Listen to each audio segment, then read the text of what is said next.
Hello, man of word, we truly appreciate that you joined us. We are glad that we can support you in your further development. Today's topic is about 5 lessons that everyone should learn from the book Dare to Lead, written by Brene Brown. So, let's begin. Welcome to amanofword.com, the most refreshing network in the business world. Why should you pay close attention to this? 1. You will learn why the inclusion of all opinions makes a team better. 2. You will learn why you have to promote straight talking as a leader. And 3. You will learn why you have to promote sleep and play. A leader is a person who assumes responsibility for identifying the potential in people and ideas and dares to develop that potential. When we dare to lead, we don't assume to have the right answers, we stay inquisitive and ask the right questions. We don't see power as limited and keep it, we know that power becomes endless when we share it with others. We don't avoid tough discussions and circumstances, we lean into vulnerability when it's essential to do good work. So, let's dive in.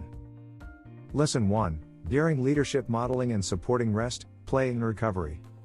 In this book is written that, the work of Dr. Stuart Brown, a psychiatrist, clinical researcher, and founder of the National Institute for Play, would argue that this lack of downtime, this lack of play, has a deleterious effect on our output in the office. In our desperate search for joy in our lives, we miss the memo. If we want to live a life of meaning and contribution, we have to become intentional about cultivating sleep and play. We have to let go of exhaustion, busyness, and productivity as status symbols and measures of self-worth. We are impressing no one. What's more, according to Brown's research, play shapes our brain, fosters empathy, helps us navigate complex social groups, and is at the core of creativity and innovation. In some ways, it helps our overheated brain cool down. To weave this into office culture, leaders need to model appropriate boundaries by shutting off an email at a reasonable time and focusing on themselves and their families. Do not celebrate people who work through the weekend, who brag that they were tethered to their computers over Christmas break. Ultimately, it's unsustainable behavior, and it has dangerous side effects, including burnout, depression, and anxiety. It also creates a culture of workaholic competitiveness that's detrimental for everyone. As Stuart Brown says, the opposite of play is not work, the opposite of play is depression. Lesson 2, Daring Leadership: Cultivating a Culture of Belonging, Inclusivity, and Diverse Perspectives. In this book is written that, only when diverse perspectives are included, respected, and valued can we start to get a full picture of the world, who we serve, what they need, and how to successfully meet people where they are. Daring leaders fight for the inclusion of all people, opinions, and perspectives because that makes us all better and stronger. That means having the courage to acknowledge our own privilege and staying open to learning about our biases and blind spots. We also have to watch for favoritism, the development of cliques or in/out groups. I often do focus groups with employees, and about half the time I hear people in their 30s, 40s, 50s, and even 60s still talk about the cool kids at work and the popular table in the cafeteria. Sometimes the quality that defines the in-group is achievement or seniority, and sometimes it's identity. Daring leaders work to make sure people can be themselves and feel a sense of belonging.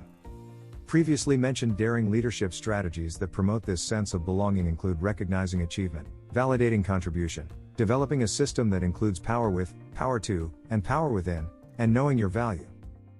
Lesson 3, Daring Leadership: Talking Straight and Taking Action. In this book is written that, we all know that it saves a tremendous amount of time and mental capacity to just turn around and face whatever is at our heels head on. The other advantage of stepping into the discomfort. It's actually much less scary and intimidating to appraise the situation from a face-first position, rather than looking back over our shoulder while running. In those moments, we need to stop and breathe, bring clarity and awareness to what we're trying to avoid, then get clear about what needs to be done to step into vulnerability.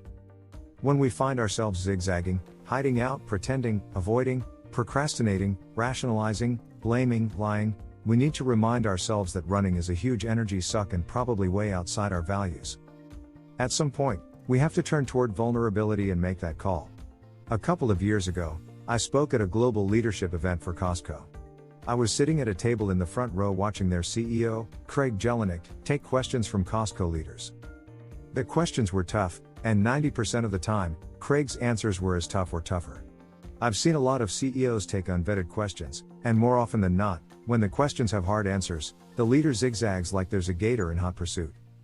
You hear a lot of non-answers. Great question. Let me give that some thought. Wow. Good idea. Someone write that down so we can do some discovery. Well, That's one way to frame the question. But on this cold morning in Seattle, there was no zigzagging, just straight talk. Yes, we did make that decision, and here's why. No, we're not going this direction, and here's how we got to that decision. I started thinking, damn, I have to get on stage after this open question and answer session, and these people are going to be bristly. When Craig was done, the audience leapt to their feet, clapping and cheering. I was shocked. I turned to the woman sitting next to me and said, "That was really hard." He did not give them the answers they were looking for. Why is everyone cheering? She smiled and said, "At Costco, we clap for the truth." Lesson 4, Daring Leadership: Cultivating a Culture of Belonging, Inclusivity, and Diverse Perspectives. In this book is written that, only when diverse perspectives are included, respected, and valued can we start to get a full picture of the world, who we serve, what they need, and how to successfully meet people where they are. Daring leaders fight for the inclusion of all people, opinions, and perspectives because that makes us all better and stronger. That means having the courage to acknowledge our own privilege and staying open to learning about our biases and blind spots. We also have to watch for favoritism, the development of cliques or in/out groups. I often do focus groups with employees, and about half the time I hear people in their 30s, 40s, 50s, and even 60s still talk about the cool kids at work and the popular table in the cafeteria. Sometimes the quality that defines the in-group is achievement or seniority, and sometimes it's identity. Daring leaders work to make sure people can be themselves and feel a sense of belonging. Previously mentioned daring leadership strategies that promote this sense of belonging include recognizing achievement, validating contribution, developing a system that includes power with, power to, and power within, and knowing your value. Lesson 5, Daring Leadership: Leading from Heart. Leaders must either invest a reasonable amount of time attending to fears and feelings or squander an unreasonable amount of time trying to manage ineffective and unproductive behavior. Well, leader, heal thyself. We also have to invest time attending to our fears, feelings, and history, or we'll find ourselves managing our unproductive behaviors. As daring leaders, we have to stay curious about our blind spots and how to pull those issues into view, and we need to commit to helping the people we serve find their blind spots in a way that's safe and supportive. When we deny our stories of struggle, they own us. They own us, and they drive our behavior, emotions, thinking, and leading. Daring leadership is leading from heart, not hurt. Which are the best things to remember from this? 1. Inclusion of all people, opinions, and perspectives makes a team better and stronger. 2. As a leader, you have to promote straight talking and action taking. And 3. Don't neglect the sleep and the play. Well, our list ends here. Let us know in the comment section what are your thoughts about our list. Thank you for watching until the end, and if you found this helpful, don't forget to subscribe and ring the bell button to be notified for every new learning opportunity. And always remember, man of word, be aware of the person that you can become.